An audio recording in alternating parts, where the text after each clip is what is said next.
আসসালামু আলাইকুম সম্মানিত lovely viewers, welcome back to my channel. আজকে আমি শেয়ার করব আপনাদের সাথে ঝটপট একদম ভীষণ মজাদার নুডলস রেসিপি।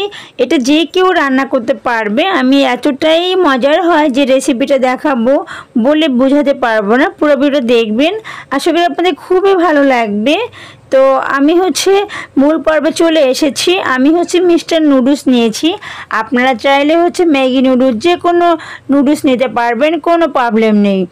তো ছোটো ছোটো প্যাকেটগুলো আমি নিয়ে নিয়েছি। আপনারা চাইলে বড় প্যাকেটও নিতে পারবেন, আর না হলে যে কোনো ব্র্যান্ডের নিতে পারবেন।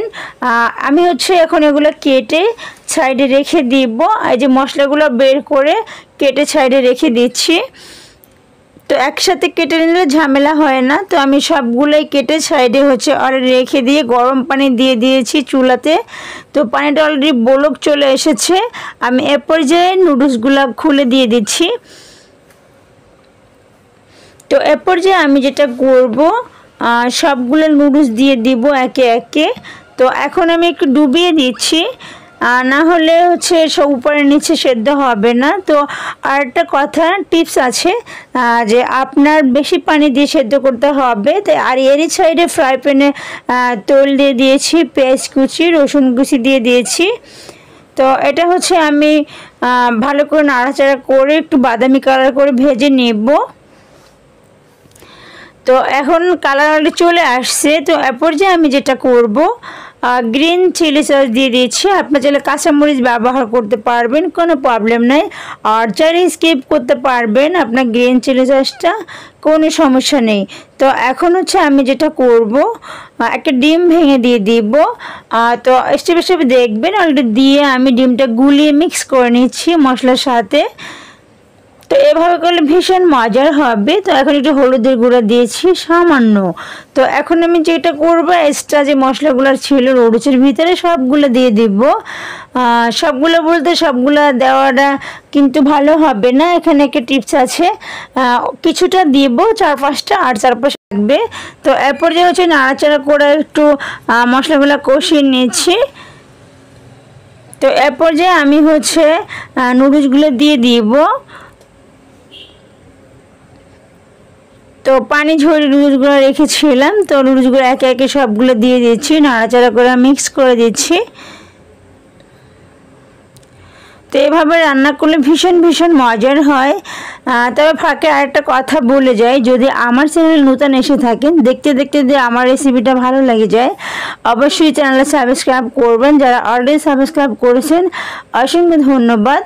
তো আমি চেষ্টা করব খুব সহজে দেখানোর জন্য, আসলে আপনাদের খুবই ভালো লাগবে। তো আমি এই পর্যায়ে যখন ভালো করে সবগুলো দিয়ে মিক্স করা হয়ে গেছে, আমি মশলাগুলো দিয়ে দিচ্ছি। কারণ লাস্ট মুহূর্তে মশলা দিলে ফ্লেভারটা একদম মুখে লেগে থাকবে, টেস্টটা দ্বিগুণ হবে। তো এ পর্যায়ে আমি সবগুলো মশলা দিয়ে দিব। আপনার চাইলে সবগুলো ব্যবহার নাও করতে পারেন। এ পর্যায়ে সয়া সস দিব। আপনার চাইলে ফিশ সসও অ্যাড করতে পারেন, তাহলে বেশি আরও মজার হবে। তো যে যেটা খায়, অনেক সময় ফিশ সস অনেকের মাছে, চিংড়ি মাছ বা অন্য কিছু অ্যালার্জি থাকে। তো এর সাথে আপনার চাইলে মাংস ভাজা করা, চিংড়ি মাছ ভাজি বা যে কোনো কিছু অ্যাড করতে পারবেন, কোনো প্রবলেম নাই। চাইলে আপনি কাঁচা টমেটো অ্যাড করতে পারবেন। তো আমি এখানে মুরগির মাংস রান্না করা ছিল আলু দিয়ে। তো এখান থেকে একটু ঝোল দিয়ে দিব।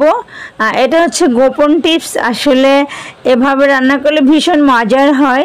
আমি বলে বোঝাতে পারবো না কতটা মজার হবে এরকম যদি মাংসের ঝোলটা লাস্ট মুহূর্তে দিয়ে দেন। চুলাটা বাড়িয়ে একটু নাড়াচাড়াকে মিক্স করে নিয়েছি। তো আমি সাইডে ডিম সেদ্ধ করে নিয়েছি, একটু কেটে কেটে ফালি করে দিব। তো আমি এর পর্যায়ে লাস্ট মধ্যে টমেটোর সস দিয়ে দিয়েছি। আপনার চাইলে কাঁচা টমেটো বা পাকা টমেটো কুচি কুচি করে দিতে পারেন। তো এর পর্যায়ে আমি নামিয়ে নিচ্ছি। তো দেখুন কতটা ঝরঝরে হয়েছে। তো আশা করি ভীষণ ভালো লেগেছে আপনাদের। তো এরপর যে আমি পরিবেশন করে দিচ্ছি। তো আমি দিয়ে দিচ্ছি টমেটোর সস আর ডিমগুলো দিয়ে সাজিয়ে দিচ্ছি। তো এইভাবে রান্না করে খেয়ে দেখবেন, খুব সাধারণভাবে দেখানোর চেষ্টা করেছি, খুব সহজেই। আশা করি আপনাদের খুবই ভালো লেগেছে। তো আমি যেভাবে করি যেভাবে শেয়ার করলাম। তো দেখুন কতটা মজার হয়েছে, পারফেক্ট হয়েছে দেখি বোঝা যাচ্ছে। আর একটু পেঁয়াজ দিয়ে ডিম দিয়ে আমি সুন্দর করে সাজিয়ে দিয়েছি। আসলে খাবারের পরিবেশনটা উপরে অনেক কিছু ডিপেন্ড করে, দেখতে সুন্দর হলে অনেক সময় খেতেও সুন্দর হয়। তো আমি চেষ্টা করেছি একদম খুব সহজেই শর্ট করে দেখানোর জন্য। তো পুরো ভিডিওটা দেখার জন্য অসংখ্য ধন্যবাদ। সবাই ভালো থাকবে। আল্লাহ হাফেজ, আসসালামু আলাইকুম। আজকে এ পর্যন্তই, আবার দেখা হবে অন্য কোনো রেসিপি নিয়ে। আল্লাহ হাফেজ।